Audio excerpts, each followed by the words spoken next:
whoever was in closer proximity to Lecrae cracked off. You know what I mean? And now I think the audience is more intelligent and they're more sophisticated, so they can tell when somebody is not really coming with it, when somebody's not really passionate about the music. You think that's what it is?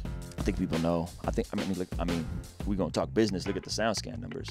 You know what I'm saying? Like, look at what people are selling and what they used to be selling. I'm not gonna put no names out there, but yeah, people know. People are intelligent. They're sharp. They know. You always gonna have like the hardcore supporters, but people are gonna know when your heart's not in the music anymore. No.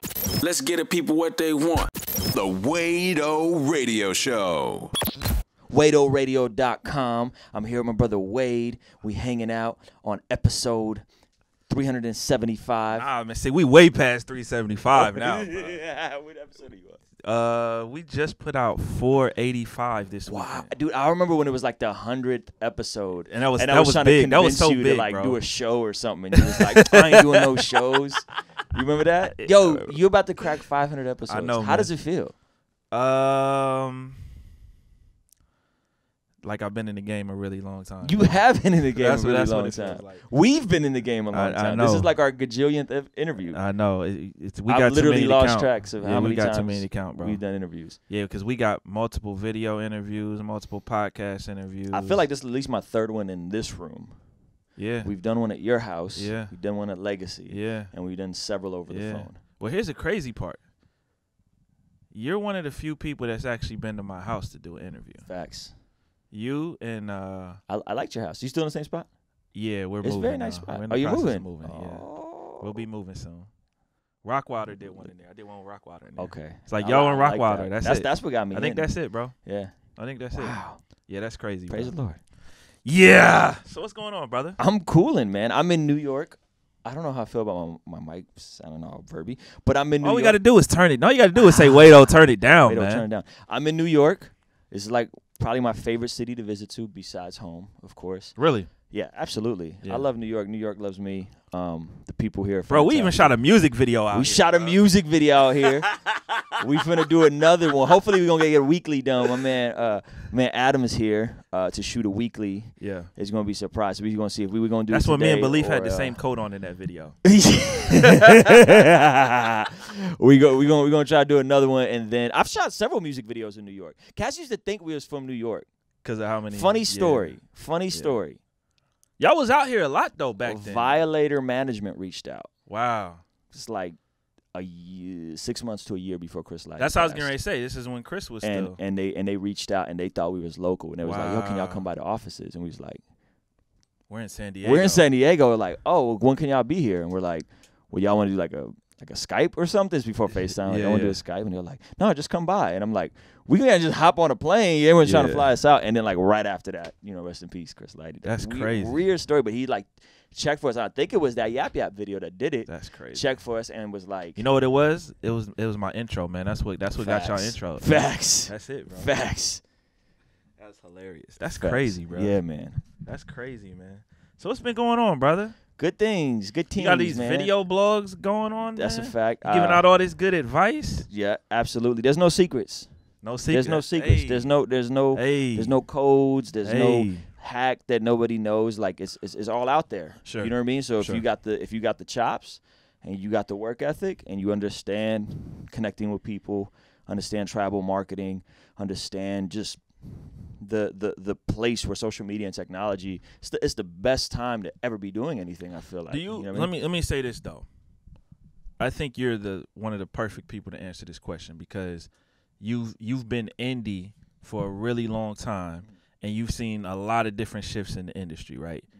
I feel like there were points and times where if you had a certain formula, things could like really work and you could be successful if you had a certain talent level. Do you feel like there's a formula, or do you feel like everybody has to kind of figure out what works best for them in this season? We're talking musically, creatively? Just the whole everything. I think creatively, you got to be – I feel like you got to be more original now. Sure. I'd say – Do you think so? I think so. I think if you're trying to cut through all the noise, something got to be different. Like, think about the guys that have cut through in our community in the last couple of years, right? Think about a Jay Monty. You know what I'm saying? Okay. Love Jay Monty's music. He doesn't sound like anybody. Yeah, he's a freak. You know what I mean? Super nice. You know what I mean? So that's just one example off the top. Aha Gazelle. You know what I mean? Doesn't really sound like anybody. Great melodies. Like, to really cut through and to crack that like 10 to 20,000, you know what I'm saying, range of followers. I think you got to be original. You got to be different. I feel like 5-7 years ago, kind of anybody who was loosely affiliated with the 116 movement cracked off. Yep. And it didn't matter how good you were. It was all like whoever was in closer proximity to Lecrae cracked off. You know what I mean? And now I think the audience is more intelligent and they're more sophisticated, so they can tell when somebody is not really coming with it, when somebody's not really passionate about the music. You think that's what it is? I think people know. I mean, if we're gonna talk business, look at the SoundScan numbers. You know what I'm saying? Like, look at what people are selling and what they used to be selling. I'm not gonna put no names out there, but yeah, people know. People are intelligent. They're sharp. They know. You always gonna have like the hardcore supporters, but people are gonna know when your heart's not in the music anymore. No, I know certain people aren't selling. I don't debate that, but I'm saying you think the reason is the audience. I think the audience is way more sophisticated. With SoundCloud, with as much that remember we erased that sacred secular divide. So everybody's listening to secular music now, for the most part. Everybody's listening to Chance and Kendrick and Cole. Sure. You know what I mean? Like, or every Christian hip hop fan I meet. So now it's like, well, we got this, so you got to be coming with it, or why are we going to listen to you? I got a different theory, bro. I think it's more simpler than What's that, bro. What's your theory? I think it's because there's no more Unashamed to it, bro. That was how a lot of those artists were getting introduced. There's a lot of people. A lot of people got. But the Truth Music Tour is popping off, and I went to a date, and it was a Tuesday night in Oceanside, and it was thick, my guy. It was like, it felt like one of those old Unashamed tours. No, but what I'm saying is, yeah, because I mean, look at the groundswell that Bizzle has had for a really long time. Yeah. You know what I mean? Yeah. And it's like to put all of them together on one thing. But what I'm saying is, going back to the close proximity to Lecrae thing. Mm-hmm. Like I feel like that Unashamed tour brought people in who were fans of Lecrae, and then when you got there, oh, I've never heard of Derek Minor before. I've never heard of Thizzle before. I've never heard of yada yada yada before. Like, they'll tell you that. You know what I mean? Like they got even to the Tedashis and Trip Lees. Like, even though they were on the label, like there were still people that found out about those individuals because they were on Unashamed tour. And I think when that ended, there wasn't a mechanism that was the same of where Lecrae was. It was so easy. It's like, yo, if you did a feature with somebody, yeah, that's fair. That kind of helped, but the song had to pop off. But come on, look at how much you tour. You know, there's nothing like being in front of people. Facts. Yeah, that's fair. That's fair. I think it's both, and I think Bizzle and those guys are doing a fantastic job. Killing it. I'm proud of that dude, because me and him chopped it up, and he was just like, yo, like, I think I want to do the touring thing. You know, I was like, you do it. You know what I mean? This is how we do it. You can do it, and you're gonna get way more people. You know, and he did, and I'm like, yeah, you did it, and he's killing, man. They had like 400, 500 people on a Tuesday night in Oceanside. I was like, what is happening? And you know, the show is like super long. Everybody got 30-minute sets. There's an altar call, you know, and I'm like, yo, this is like an old Unashamed tour. Yeah, but people believe in them, bro. Facts. People believe in what they're doing, and they're all nice. That's the dope part. Like Jared Sanders. Dayton, like, I'm not mad because these dudes is rapping. You know what I'm saying? Like, they really going in. So I'm like, yeah, they can spit. Yo, I feel like the music now is better than it was back then. Yeah, bar for bar. But I also feel like, I mean, Cali's always been a big space for Bizzle, but I also feel like the Cali Christian rap scene is just like way different than the rest of the country, bro. Like up and down that coast, bro. Yeah, maybe. I mean, I feel like when I'm in New York, there's definitely some changes that have happened, and when I'm in Toronto, there's definitely some changes that have happened. There's definitely changes, and I'm telling you, like, when the divide disappeared and it was okay to listen to secular music, Cash just got smarter. Sure. SoundCloud came on the scene. Cash is like, yo, like, you not nice, you know. So then the Cash who was nice started getting more recognition and started bubbling. You know what I mean? And so that's how I'm here. Yeah, because I'm, you know. Because you're nice, right? I'm nice, you know. It finally caught up. Oh, you know, that's so crazy. So, you know, we were kind of talking about this, bro, and you hit me to some history about you before. I was just like, yo, this is like the fifth. I said the fifth iteration of Ruslan. Like, you was like, nah, like this is like the 12th iteration, man. Way back. So So you started doing music 1999? 1999. Wow. 1999. Just goofing around. Sure. You know what I'm saying? 2001, my mom bought me a computer, and we, like, ghetto rigged it into a studio. Prior to 1999, prior to that, I was going to people's houses. So then from, just recording at random spots, and then 2001, got my own setup. And then literally from, like, 2001 to 2005, there was, like, content locally. So people been knowing that I was doing music locally. And in 2005 is when I met Beleaf, and then that kind of launched into first. He actually and he started as your DJ. Started as a DJ. We was a band called Thoughts Aloud, and then that evolved into theBreax, and then theBreax evolved into King's Dream and a solo, and then so forth, so on and so forth. That's crazy, bro. Yeah. I never heard that Thoughts Aloud, and I've known you almost 10 years, bro. But nobody really knew Thoughts Aloud. This is a different time. This is before MySpace. Okay. We had a Thoughts Aloud MySpace. We had a Thoughts Aloud MySpace. This is mp3.com. You deleted it? Yeah, we delete changed it to we get off theBreax. this? No. we changed it to theBreax. Okay. And so theBreax MySpace is still up, Still I there. think. Yeah. It's yeah. still there. Early, Yeah. I think you on it probably. There's some pictures of us all together. Probably, bro. Yep. That's when I look, bro, there was a lot of stuff, bro. Yo, somebody, here's what's crazy, bro. Somebody asked me the other day, they was just like, yo, can you send me the Breaks Over 1, 2, and 3 mixtape? They hit me on Twitter, right? Then I was at a conference like a week after that, and that person was there, and they came up to me. They was like, don't forget about that. And I'm like, I don't even know what it was. I was like, I don't know if I have them. Yeah. Like, and I felt so bad because they were Yeah. really like wanted them, bro. Yeah. Well, I think to your point, like, remember that year, like 2011, we did 3 mixtapes. Y'all put a lot of music out We there. did a song every week. Yep. We did. Those turned into the mixtapes, but still. We did the EP, what we call it, like Leftovers or something. I don't remember what we called it, but it was an EP. It was Leftovers. It was Leftovers or and then y'all put out the album. And then we did another Arrive album in 12 months. Yeah. And that was the biggest surge that we had seen, just a year of, like, focused intensity. Yeah. And then fast forward to the end of 2013, 2014. 2013, we did 4 seasons. The first Dream Junkies, Yep. Rep Hills Black Sugar, in a Yep. 6-month window. Yep. And then we saw another surge. Yep. Fast forward, So Rebel, Dream Junkies, Americana, saw another surge. So again, there's no there's no secrets. Sure. Consistent good content. Put out consistent good content regularly. And I'm experiencing it with my own stuff. I started doing weeklies. I'm getting hit up for more shows. I'm getting more features. And you know what I mean? Like, it's when you put out quality content consistently, and you're savvy with the technology, and you connect with people, like, that is what builds the groundswell. Man, I told somebody, somebody hit me on Twitter, and they asked me how do you get noticed, and I just said, bro, if you make amazing music, and you, like, just give it to your friends, if it's really amazing, Facts. People are gonna find out about it. Yep. Like, it's just, and the thing is, as more people find out about it, your circle of friends it gets bigger. I think the biggest example I could point to right now is Foggie Raw. Yeah. Foggie Raw has not been on Rapzilla. I don't think you play any of his music.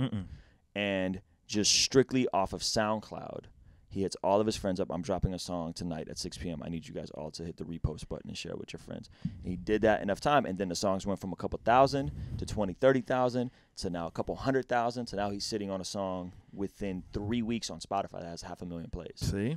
No cosigns, no CHH, no Rapzilla, just straight friends. Just his friends. And that network evolving because he makes good music that's unique and he puts it out consistently. But see, I think what a lot of people is, they want acceptance from certain people, and they feel like that's what's going to put them on. And it's just like, you don't, like don't even want that. Like, I don't even want people to want that from me, to be honest with you. Even though I have a platform, like, I don't want you to want that. Like, just do you. You know what I mean? But it's like they feel like, well, yo, if somebody doesn't co-sign me or somebody doesn't post it on this blog or it doesn't, like, it's not popping. And it's just like, nah, man. True. Like, if you got people listening to you, you popping. Well, there's no gatekeepers no more. There's no gatekeepers. Facts. The gatekeepers are your fans. The gatekeepers are your friends. So if your music is good enough, that's who's going to put you on. Don't look for anybody to put you on. And then you know what's going to happen? is then the media publications will have to co-sign it or they're going to look irrelevant. There you go. And that's what you want. But people don't like. Well, it's a slower burn. I know, man. It's a slower burn. But it's irritating as a media outlet when people say, yo, why you not playing my music? Mm-hmm. But it's just like, nobody's playing your music. So why are you putting that pressure on me, Facts. bro? Like, like, why are you putting that pressure on me? Like, you know what I mean? Yep. It's like, yo, Yep. make me feel like I have to play your music because it's either so amazing or you just got this crazy buzz. Yeah. Like I really feel like, and I said this to you privately, I really feel like if cats don't hop on the Foggie Raw wave, everybody's going to look irrelevant. I told Rapzilla that. Y'all going to look irrelevant. He's not a freshman? Are you kidding me?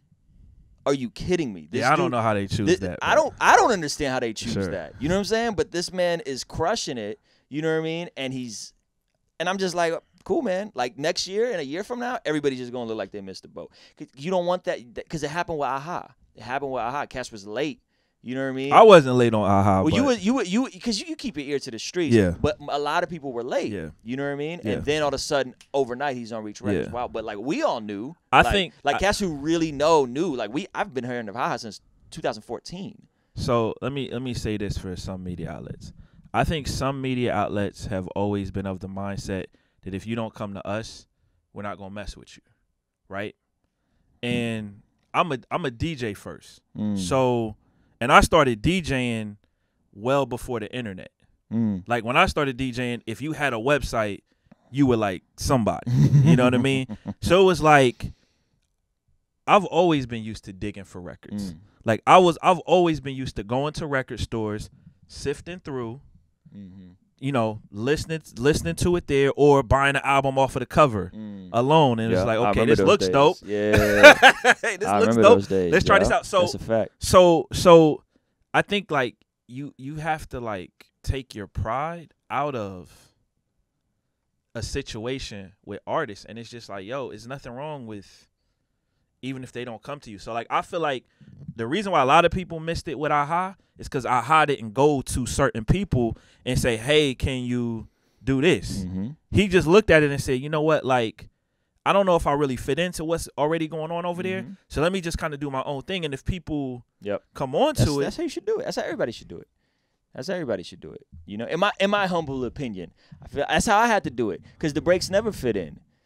Dream Junkies never fit in. We was always too edgy for the Christian market. Ain't nobody bringing us out to conferences. You know what I'm saying? Like, yeah, we got John Piper in theBreax. Like, like get out of here. You know what I'm saying? Like, we got invited to Legacy in 2015. Yeah. Do you know what I mean? Like, and I know you was behind the scenes. You know what I mean? Like with a lot of that. You know what I mean? And so it's like Cass wasn't inviting us to conferences and like, yo, come and speak on this panel. You know what I mean? Like, we wasn't getting paid for church shows. Like, so we had to figure it out. Yeah. You know, and I feel like when you figure it out, then it's that much more real because then you could pull up to your top 5, top 10 markets and do a show. People gonna show up. You're gonna sell tickets and make money. If it's just conferences and built-in audience, and Christian hip hop is spoiled because there's too many built-in audiences. So cats are stepping out in their first shows in front of a couple hundred people, or they get to a conference in front of 1,000 people, and they think every show is supposed to be like. Well, they think they're on. Yeah. Psychologically, it does something to you. You start thinking that you're the man because you got to rock in front of 1,000 people. It happened to me, and then like, no, these aren't my fans. These people don't care. They're here for fill in the blank. You know what I mean? So it's like. It's a very like you could run into them in the parking lot. They don't even exactly. And so I think whereas in the general market, like there's a handful of people, you know, probably maybe 20, 25 hip hop artists in the general market that are standing in front of 1,000 people consistently. Yeah. And in Christian hip hop, there's probably the same amount, or at one point was the same amount. You know what I mean? Standing in front of 1,000+ audiences, and it's spoiled cats. Yeah. One of the things that like when I first started DJing and I was DJing in clubs, like, I mean, nobody was doing arena tours back then. Like that was like the only people doing arena tours was Puff and the Rough Riders, Jay-Z. I remember like that Hard Knock Life tour. Yep. That was the only arena tours that there was, right? So everybody else, it was like clubs.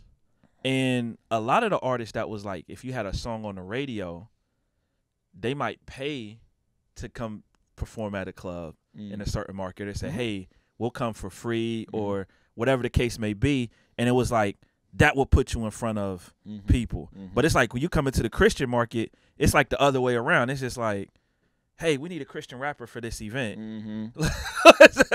Let's pay. So and so. Yeah, let's pay this guy. Yeah, You know what I mean? yeah. And so it messes you up, man.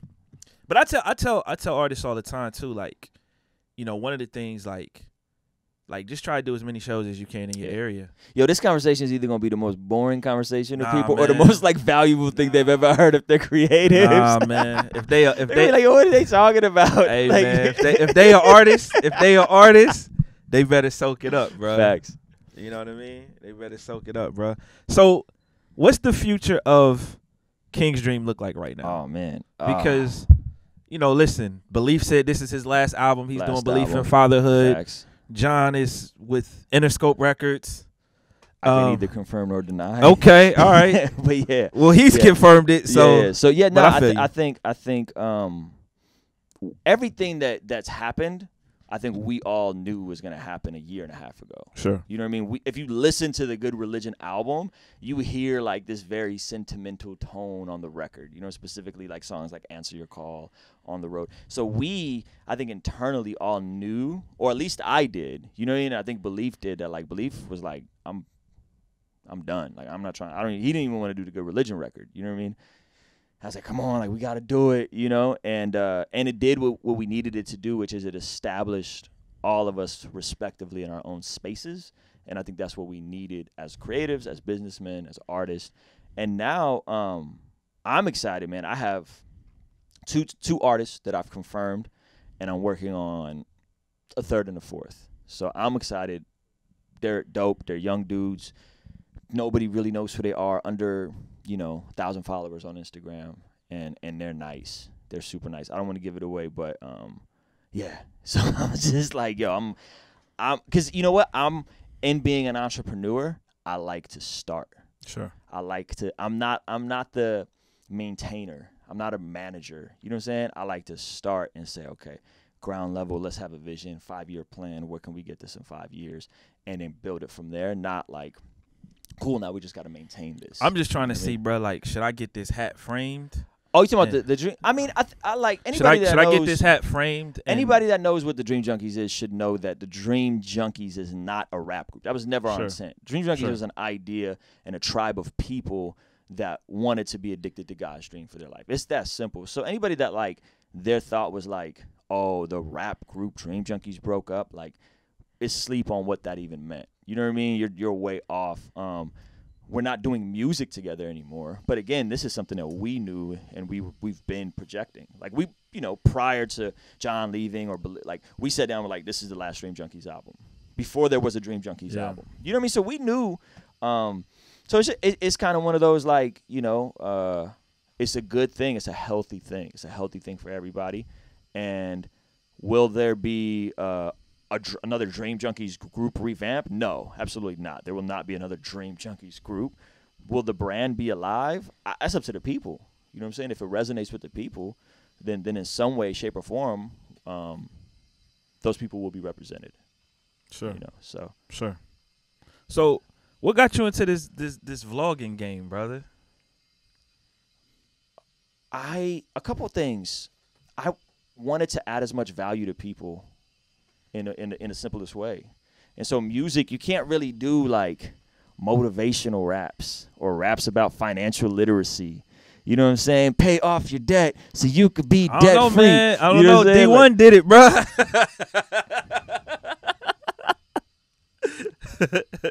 D1 did do it.